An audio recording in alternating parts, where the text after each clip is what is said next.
a todos, en esta comunicación hablaremos sobre las ramas del derecho. En este sentido, tomamos como base primordial la definición, retomando nuevamente pues la definición que el jurista Miguel Villoro Toranzo nos ofreció al indicar que el derecho es un sistema racional de normas sociales de conducta declaradas obligatorias por la autoridad, por considerar las soluciones justas a los problemas surgidos de la realidad histórica.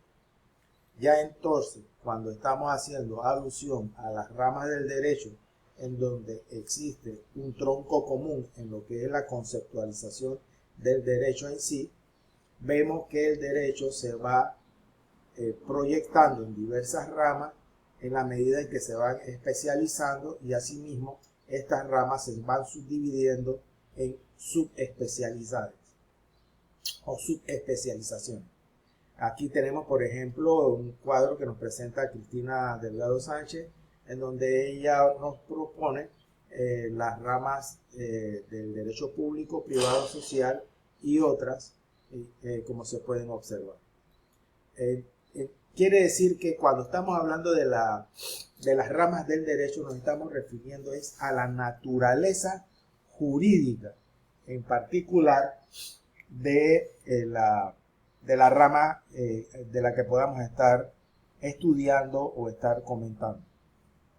Esto de la naturaleza jurídica hace alusión pues a aspectos filosóficos o metafísicos de orden ontológico, porque se hace referencia al ser en general y sus propiedades. Entonces, quiere decir que con las ramas del derecho aludimos entonces a la naturaleza jurídica, porque hacemos mención de las características que permiten determinar el régimen aplicable a un organismo o entidad.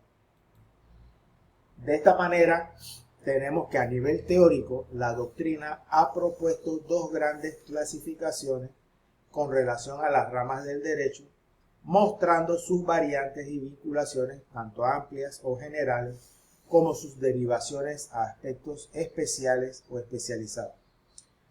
Podemos tomar en consideración que existe una clasificación tradicional y una clasificación contemporánea o moderna. En cuanto a la clasificación tradicional, tenemos que las ramas del derecho se subdividen en dos grandes ramales, que son el derecho público y el derecho privado. El derecho público sería el conjunto de normas jurídicas que establecen la estructura del Estado, regulan su funcionamiento como autoridad soberana, su relación como autoridad ante los particulares y su relación con otros estados. Aquí entonces prevalece el principio de legalidad, o sea que el servidor público solo puede hacer lo que la ley expresamente le permite. En cuanto al derecho privado, tenemos que se refiere al conjunto de normas jurídicas que regulan las actividades y relaciones jurídicas de los particulares en su interacción social, así como la relación de los particulares con el Estado cuando éste no actúa como autoridad, este último, o sea, el Estado. Aquí entonces tenemos otro principio, que es el principio de autonomía de la voluntad. Las personas naturales y jurídicas particulares pueden realizar todo lo que la ley no le prohíba.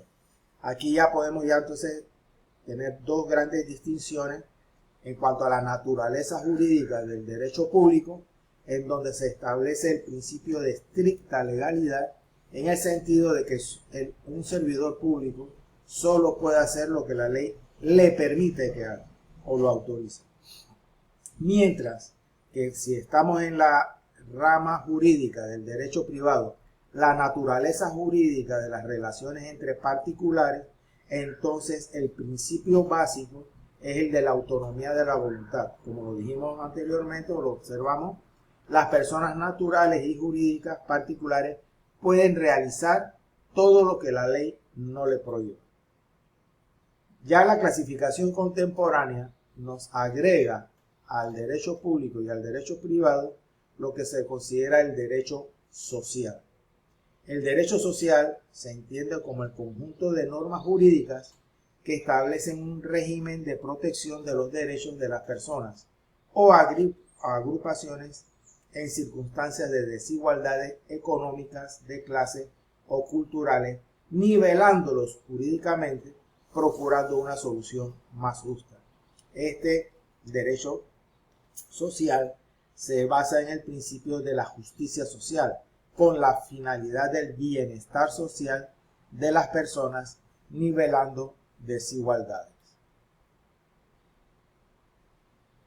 Vamos a hacer entonces alusión a algunas de las subramas del derecho público, que es el derecho constitucional, el derecho administrativo, el derecho penal, derecho procesal, derecho fiscal, derecho electoral, derecho internacional público.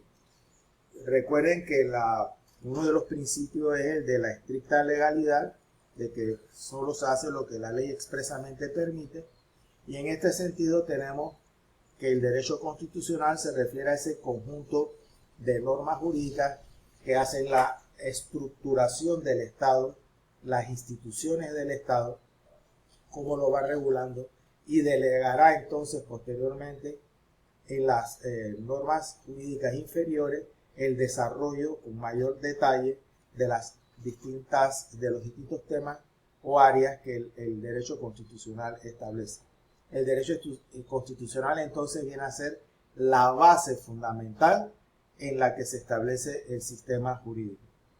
Del derecho público también tenemos lo que es el derecho administrativo, que sería la forma en que las distintas entidades, entidades gubernamentales, deben cumplir con sus objetivos o sus finalidades en base a lo que la ley les establece. Y asimismo tenemos en materia penal, cuando se relaciona con la descripción de qué acciones son consideradas delitos, qué omisiones son consideradas delitos, así como también el establecimiento de los diversos tipos de pena. Pasamos entonces a las subramas del derecho privado.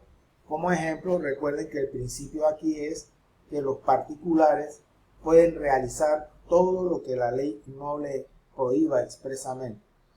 En este sentido, la naturaleza jurídica de cada una de las subramas, tenemos entonces, por ejemplo, el derecho civil, el derecho comercial, el derecho internacional privado, el derecho marítimo, el derecho informático, que está relacionado pues con las distintas materias, ya sea civil, comercial, de internacional privado, de las relaciones marítimas y del derecho informático.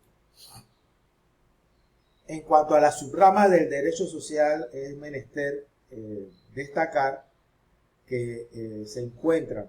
Recordemos que la subrama del derecho social proviene después de una teoría contemporánea y hace alusión a que varias especialidades que antes estaban ubicadas en las ramas tradicionales, ahora en esta tercera hace alusión por ejemplo, al derecho laboral, el derecho agrario, el derecho de familia, el derecho habitacional y el derecho de la seguridad social. Recordemos que en este sentido, como forma parte de lo que es la justicia social, lo que se trata de equiparar situaciones jurídicas entre personas que por alguna u otra razón tienen una desigualdad de carácter social o de carácter económico que los pueda poner en desventaja.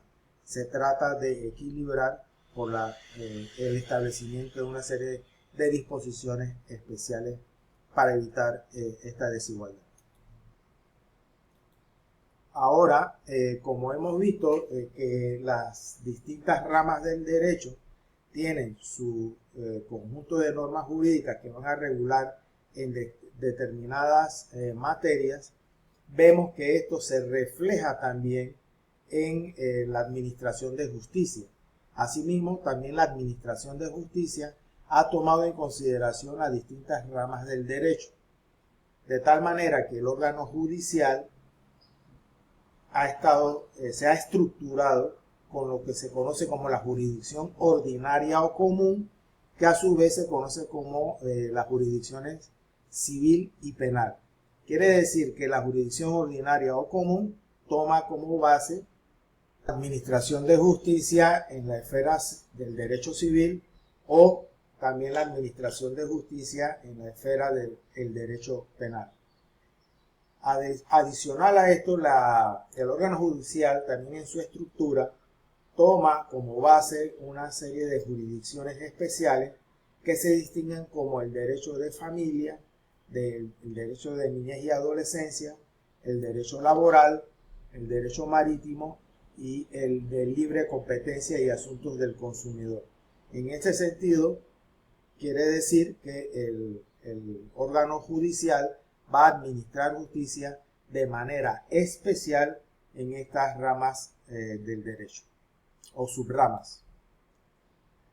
Asimismo, también tenemos como ejemplo de la influencia de la clasificación de las ramas del derecho, que en nuestra Facultad de Derecho y Ciencias Políticas, de la manera académica, tenemos que hay unos departamentos que van de acuerdo a la especialidad. Es por eso que tenemos el Departamento de Derecho Público, el Departamento de Derecho Privado, el Departamento de Derecho Social. O sea, quiere decir que en nuestra facultad tenemos las ramas del derecho de acuerdo a la clasificación contemporánea. Asimismo, también existe el Departamento de Ciencias Penales y Criminológicas y el Departamento de Metodología de Investigación Jurídica. Se les agradece su atención.